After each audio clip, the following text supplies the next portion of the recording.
1991, un contrat militaire majeur est signé entre la France et Taïwan. 6 frégates sont vendues pour environ 2,8 milliards de dollars. Le contrat est porté côté français par le groupe Thales. Officiellement, il s'agit d'un accord de défense classique. Mais en coulisses, des commissions occultes commencent à circuler. Des intermédiaires auraient perçu plus de 500 millions de dollars. Une partie de ces flux passe par des sociétés écrans et des comptes offshore en Suisse et au Luxembourg. En France, plusieurs figures du monde politico-industriel sont citées ou évoquées dans les enquêtes judiciaires. Parmi elles, des responsables du secteur de la défense des intermédiaires financiers proches des réseaux d'exportation d'armes.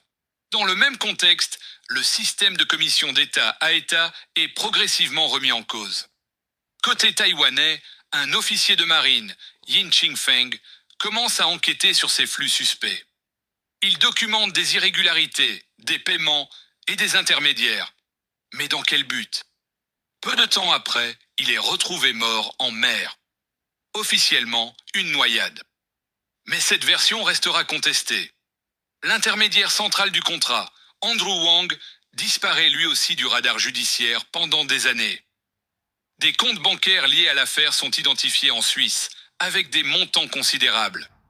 En France, l'affaire déclenche des enquêtes judiciaires longues. Mais malgré les investigations, une partie des flux financiers reste impossible à reconstituer complètement. Des milliards, des commissions, des zones d'ombre. Alors la question reste entière.